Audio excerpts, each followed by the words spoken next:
Salut à tous, vous le savez sûrement, mais le jeu Cyberpunk 2077 est sorti récemment. Il a beaucoup fait parler de lui car il n'est pas très beau, alors j'espère que vous êtes fait rembourser. Aujourd'hui, on va faire une page d'authentification en Flutter dans le thème du jeu Cyberpunk et vous voyez déjà que l'application est beaucoup plus belle que le jeu.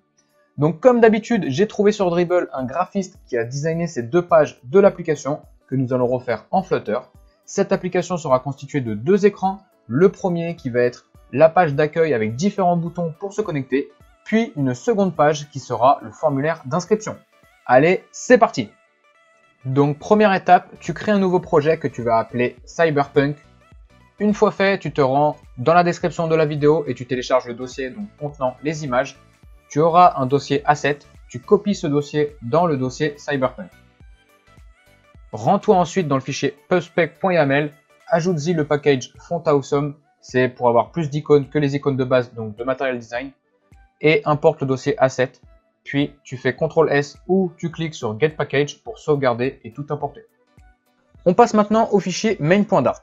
Supprime l'application de base, change le titre de l'appli, enlève le bandeau de debug qui est dégueulasse, puis on va créer l'architecture des fichiers du projet. Crée alors un dossier screen qui va contenir nos écrans, un dossier style contenant les couleurs, le thème, etc. de l'appli, et un dossier widget contenant tous nos widgets customisés.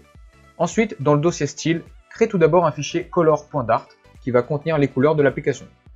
N'hésite pas à faire pause sur la vidéo pour prendre le temps de recopier le code, sinon tu peux retrouver en description de la vidéo le code source complet sur GitHub. Dans le dossier screen, crée un fichier nommé homepage.dart qui va être la page d'accueil.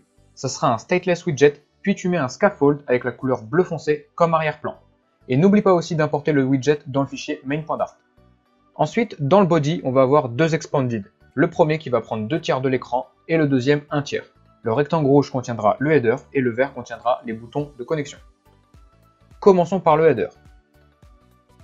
Ajoute une stack et comme premier enfant, l'image du logo avec un padding auto.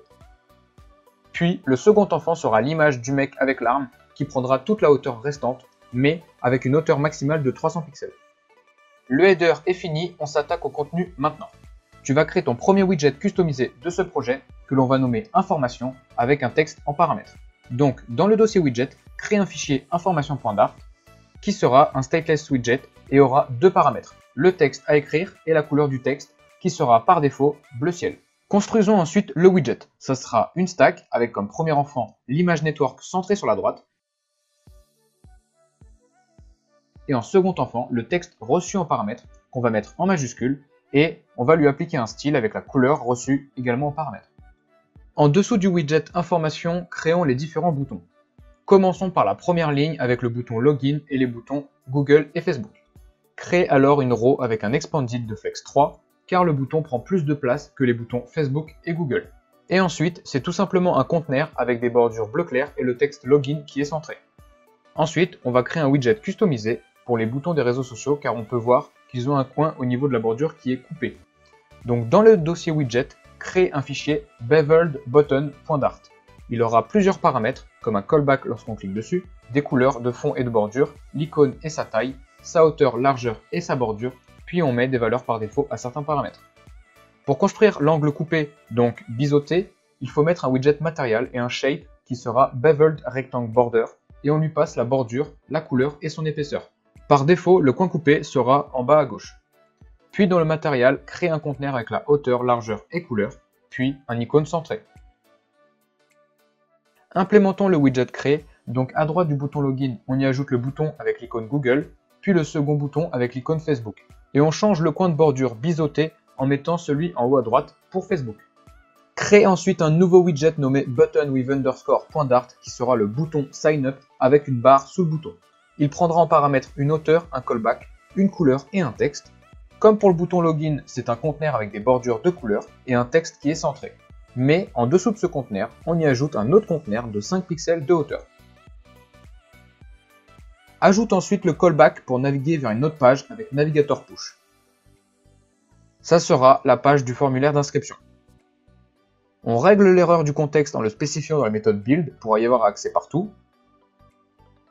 Et tu vas créer le fichier signup.dart dans le dossier screen, puis n'oublie pas d'importer le fichier dans homepage. Maintenant, quand on clique sur le bouton Sign Up, on arrive bien sur une autre page.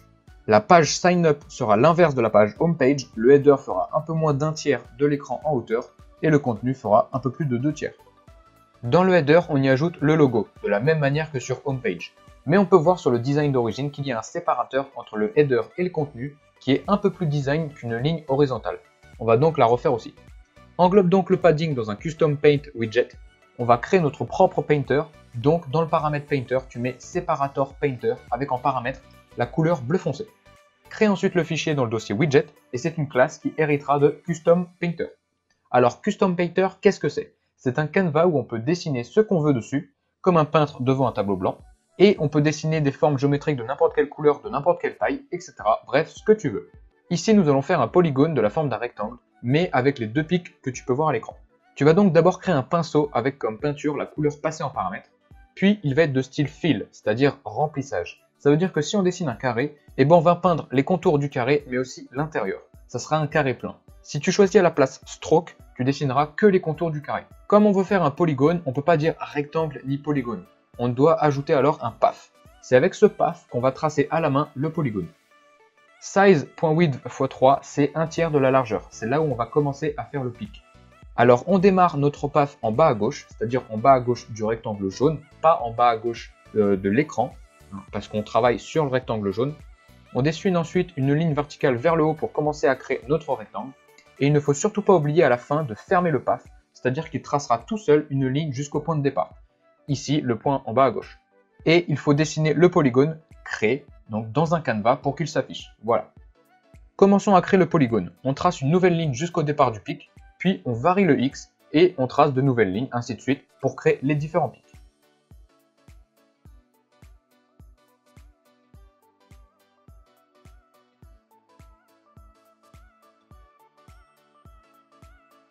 Et voilà, on a notre séparateur customisé. Tu as créé ta première peinture sur un canevas et je le répète, tu peux vraiment dessiner ce que tu veux.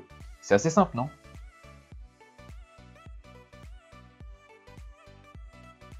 Faisons maintenant le contenu de la page. En mettant la même couleur que le Custom Painter, on voit que le séparateur se fond entre le header et le contenu. Ça rend plutôt pas mal.